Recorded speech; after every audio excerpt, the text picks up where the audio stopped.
At first, this practice might seem insignificant, even boring. Your mind will probably resist it, coming up with dozens of reasons why you should be doing something more productive. But this resistance is exactly why the practice is so important. Most people are addicted to constant mental activity, constant stimulation, constant distraction. They're afraid of the emptiness that appears when they stop feeding their minds with endless content. But this emptiness is not empty at all. It's the space of pure awareness, the foundation from which all thoughts arise and to which they return. When you become familiar with this space, you realize that you are not your thoughts. You are the awareness that observes thoughts. And from this perspective, you can choose which thoughts to engage with and which thoughts to let pass. This practice taught me something profound about the nature of thought itself. Most thoughts are not original creations of your unique consciousness. They are recycled patterns, inherited beliefs, conditioned responses that have been passed down through generations of unconscious thinking. When you begin to observe them objectively, you start to recognize that many of them don't even belong to you. They're like radio stations that you've been unconsciously tuned into, broadcasting programs that have nothing to do with who you really are or what you're truly capable of.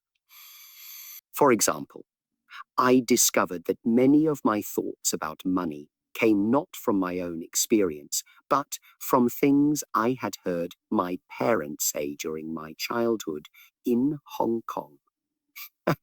Thoughts like money doesn't grow on trees and rich people are selfish were playing on repeat in my mind, influencing my decisions and limiting my possibilities, even though these thoughts had nothing to do with my actual values or aspirations.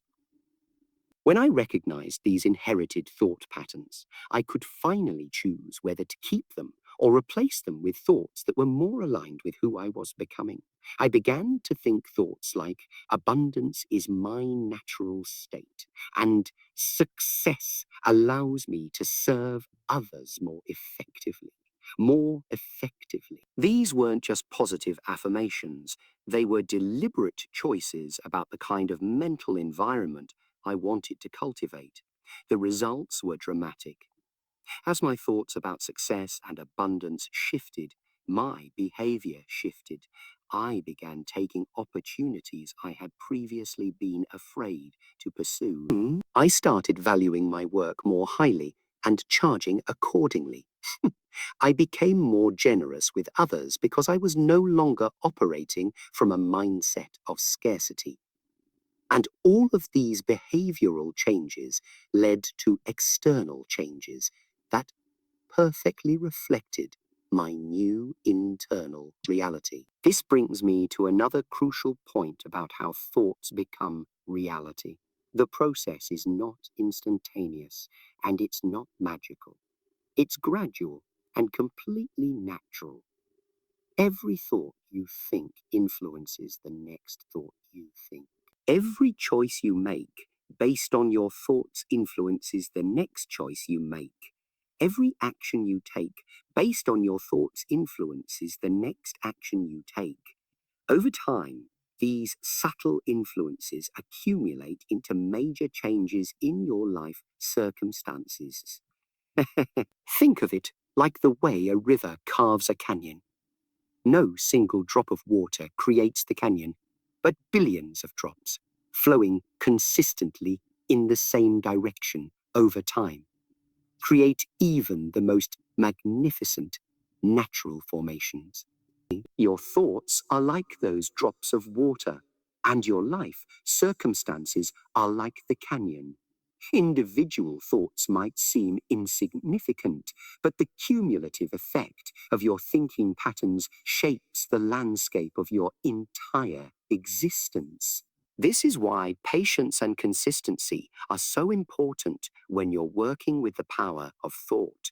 Most people try to change their thinking for a few days or weeks, don't see immediate dramatic results, and conclude that the process doesn't work. But transformation of this depth requires sustained attention over longer periods of time. I learned this lesson while recovering from the back injury that almost ended my career. For months, I was unable to train physically, unable to work, unable to do many of the things that I had identified with my sense of self and purpose and a purpose. During this period, I could have easily fallen into thoughts of despair, limitation, and fear about my future. And for a while, I did.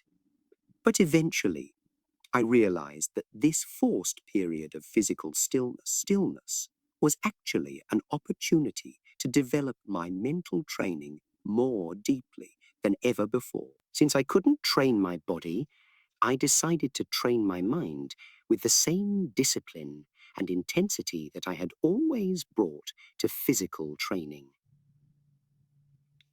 Every day, I would spend hours visualizing myself not just recovered, but stronger and more capable than ever before. I would think thoughts of healing, thoughts of possibility, thoughts of new levels of mastery that I had never imagined before.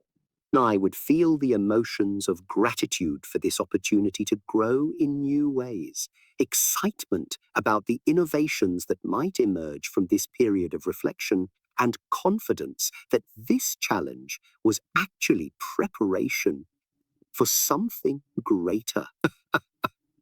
At first, these thoughts felt forced, artificial, like I was trying to convince myself of something that wasn't true.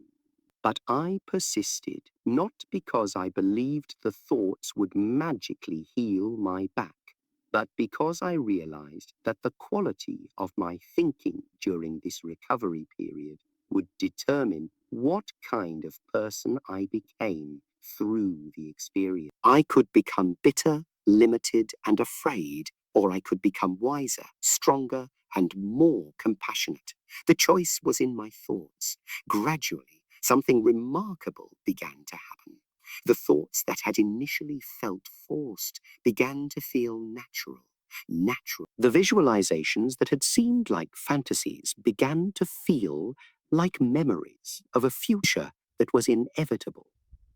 And most importantly, ideas began to emerge that never would have occurred to me if I had remained trapped in thoughts of limitation and despair. It was during this period that many of the philosophical insights that would later become central to Geetik Kundu first crystallized in my consciousness. Yes, I began to understand martial arts not just as physical techniques, but as a way of training the mind to respond to life with fluidity, adaptability, and effectiveness. I started to see the connections between fighting and dancing, between combat and art, between self-defense and self-expression. When I finally recovered and returned to training, I wasn't the same person who had been injured.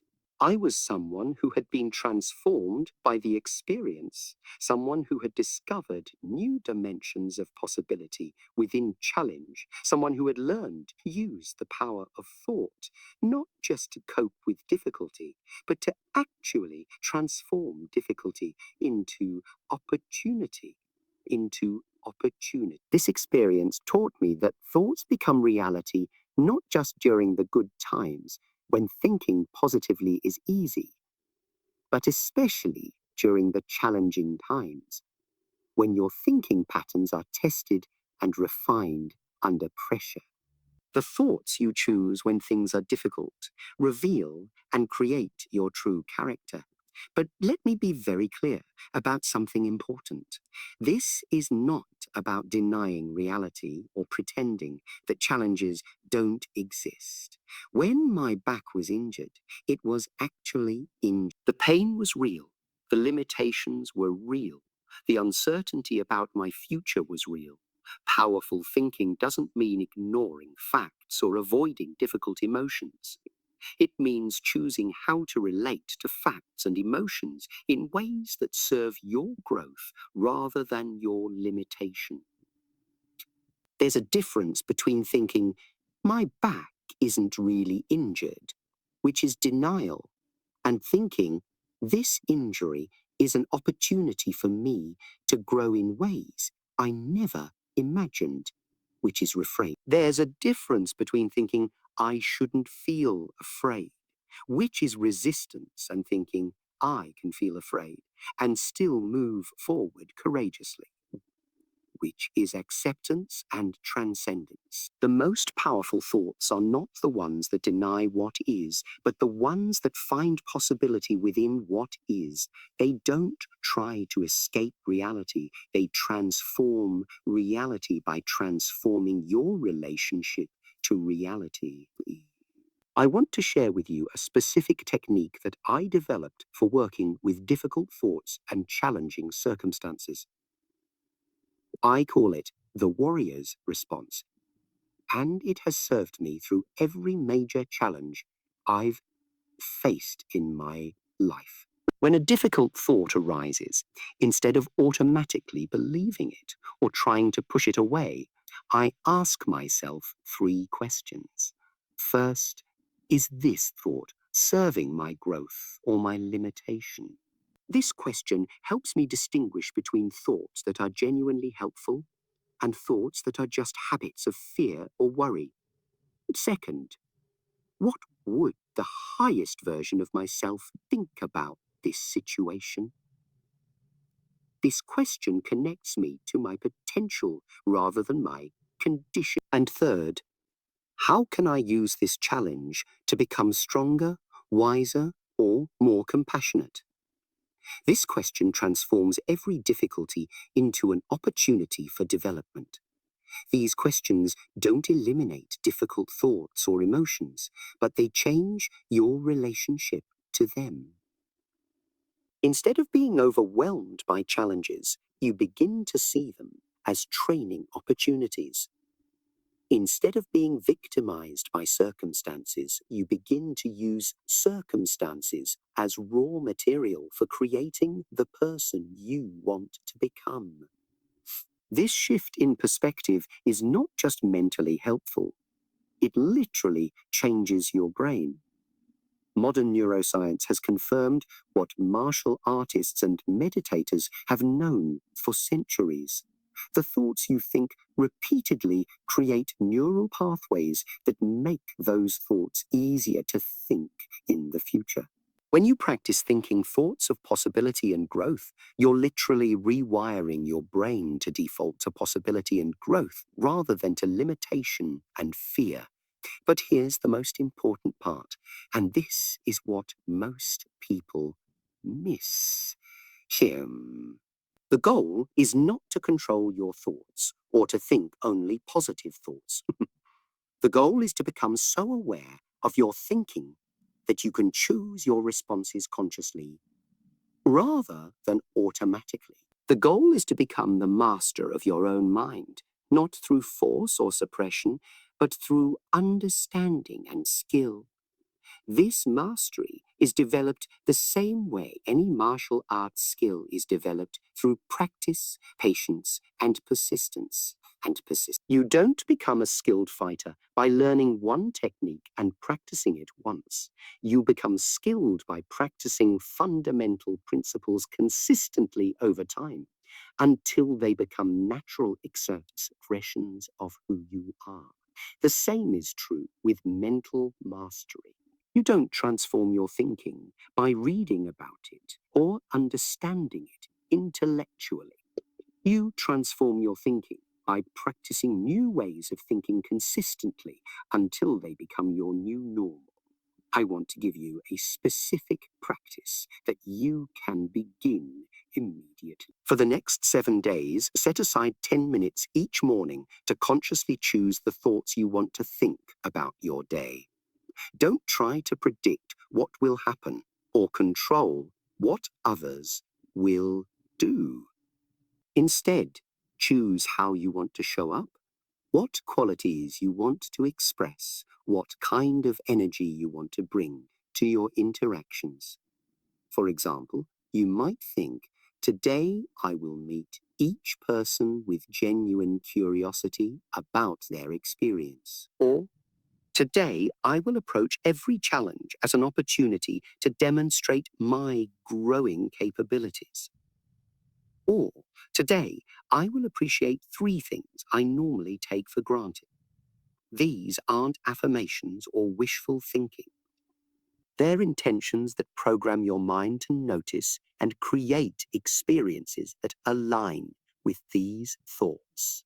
When you think, I will meet each person with genuine curiosity, you prime your consciousness to actually be curious rather than defensive or distracted. When you think, I will approach challenges as opportunities, you train your mind to look for the growth potential in difficulties rather than just their problems. After 7 days of this practice, you will begin to notice that your days feel different, not because your circumstances have dramatically changed, but because you're showing up differently to the same circumstances. And as you show up differently, the circumstances begin to respond differently to you. This is the beginning of conscious creation. The first step in becoming the deliberate author of your own reality rather than the unconscious victim of random thoughts and automatic reactions. But remember, this is just the beginning.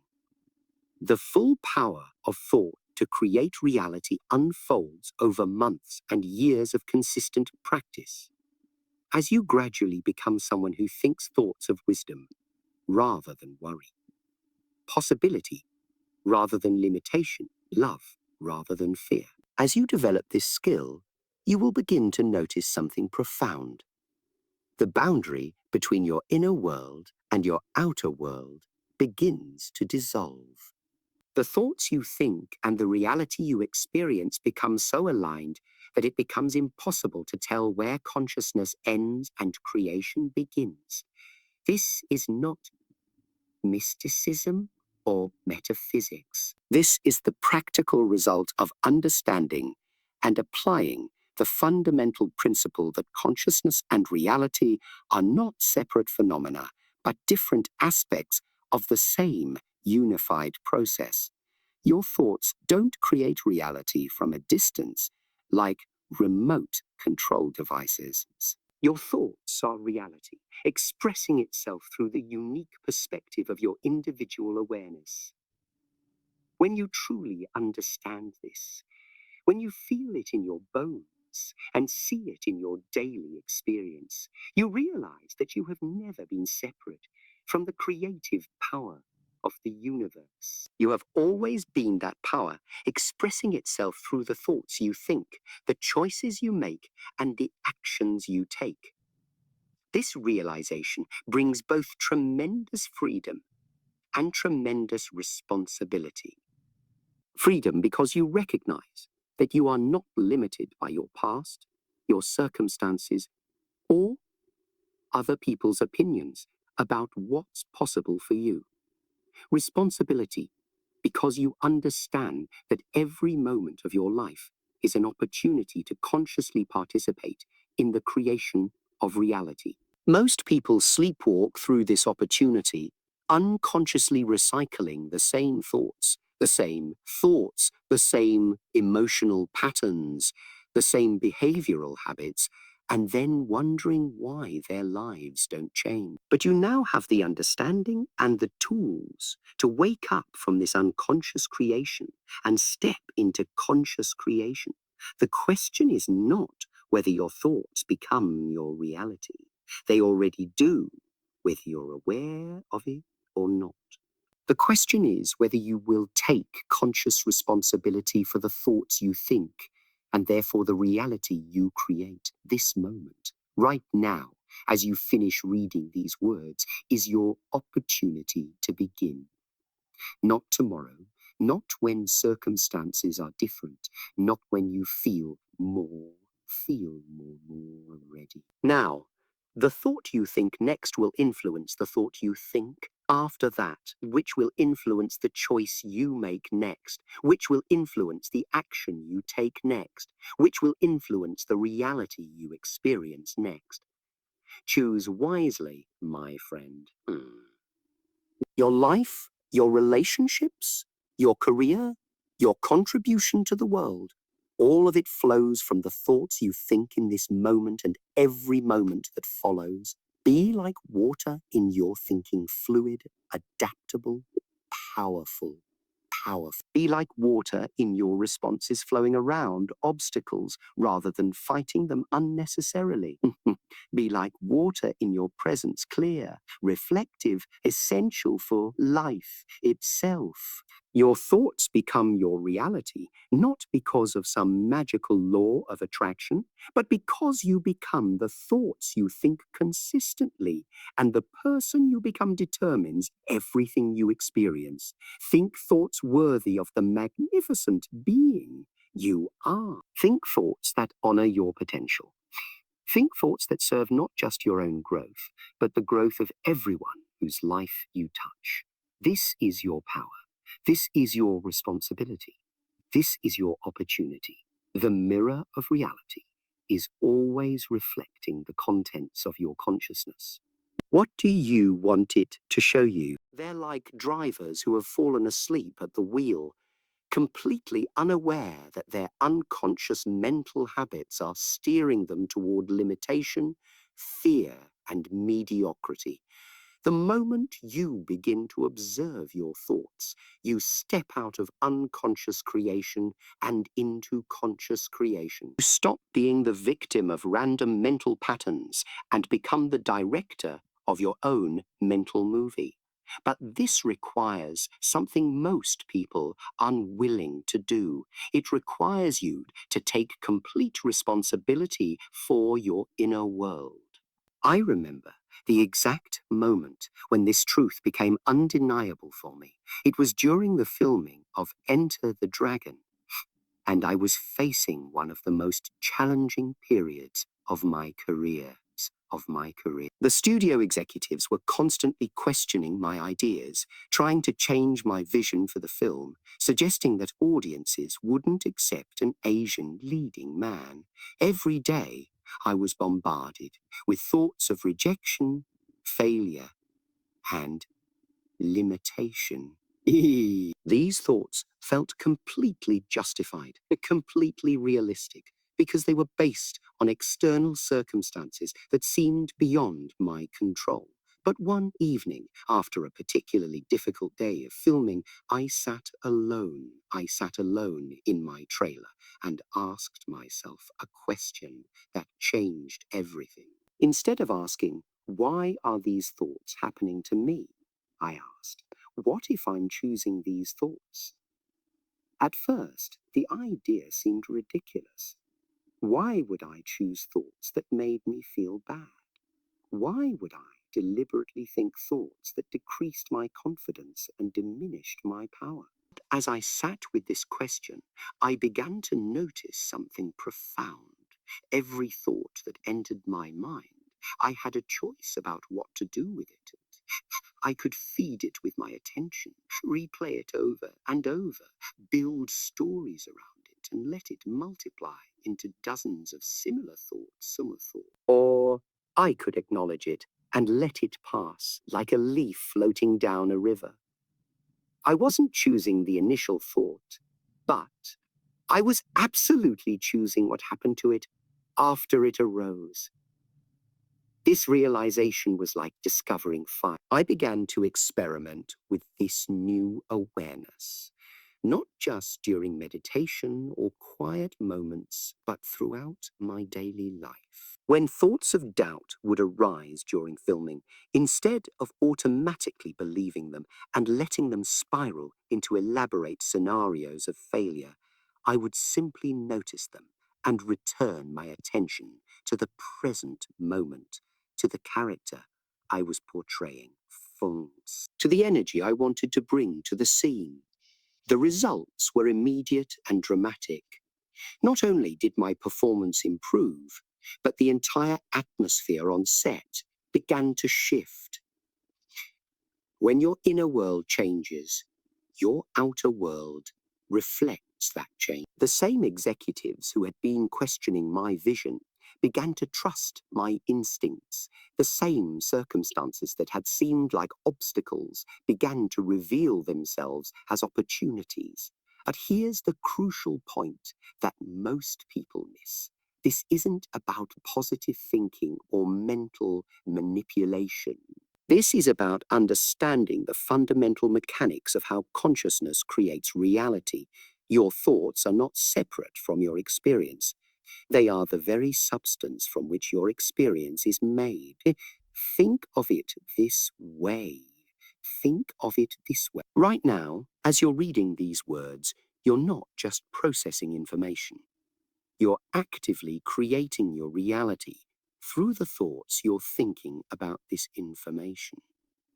If you're thinking this is interesting and useful, you're literally creating a reality where this information becomes interesting and useful to you too. If you're thinking this is too abstract or I've heard this before, you're creating a reality where this information cannot serve you, regardless of its potential value. Your thoughts are like seeds in the garden of your consciousness. Whatever you plant will grow, grow. Whatever you water with your attention will flourish. Whatever you ignore will wither. But most people, unconscious gardeners, randomly scattering seeds of doubt, fear, and limitation, then wondering why their lives don't bloom with the beauty and power they desire. I learned this lesson in the most practical way possible through my martial arts training. When I first began developing my own approach to fighting, I had to unlearn years of rigid, traditional thinking. Every traditional form I had learned was based on fixed patterns, predetermined responses, specific techniques for specific situations. But real combat isn't predetermined. It's fluid, dynamic, constantly changing. To be effective, I had to learn to think fluidly, to adapt my mental patterns to match the flowing nature of reality itself. This is when I discovered what I called the mind of no mind. It's a state where your thoughts don't try to control or predict reality, but instead flow with it, respond to it, dance with it. In this state, your thoughts become aligned with the natural intelligence of life itself, and your actions emerge from wisdom rather than from fear or conditioning. Let me give you a specific example of how this works. During sparring, if I think I need to throw a punch now, by the time that thought forms and travels to my body, the moment has already changed. My opponent has moved, the distance has shifted, new opportunities have emerged. But if I train my mind to be empty, present, aware, then my body responds spontaneously to what's actually happening rather than to what I think should happen. This principle applies to every area of life, not just martial arts. In relationships, when you think, I need to say this, or they should do that, you're operating from mental concepts rather than from present awareness.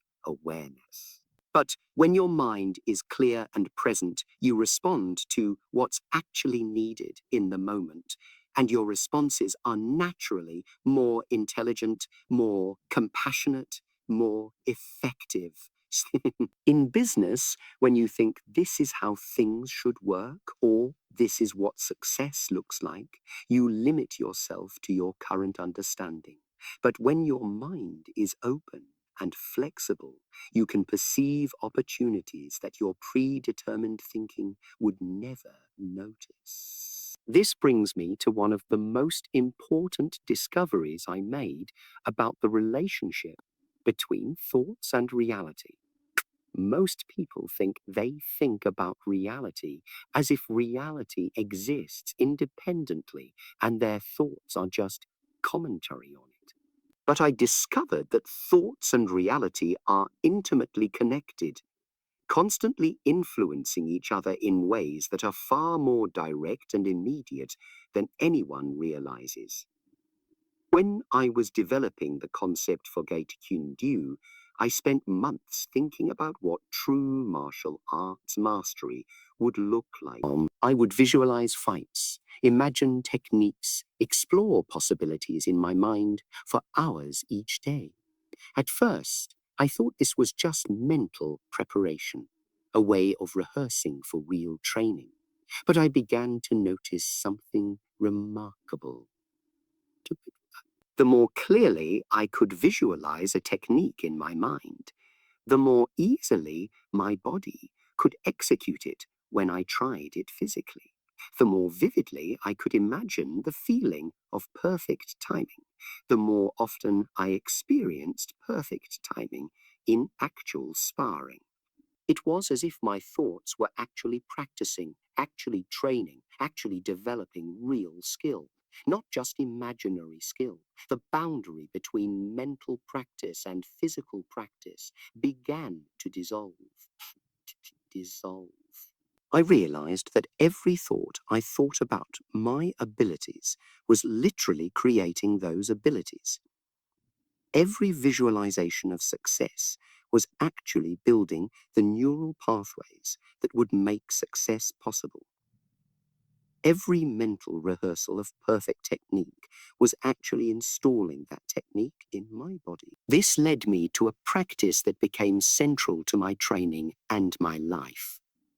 Every day, I would spend time not just thinking about what I wanted to achieve, but actually experiencing it in my mind as if it were already real. I would feel the satisfaction of perfect expression, the joy of flowing movement, the confidence of true mastery.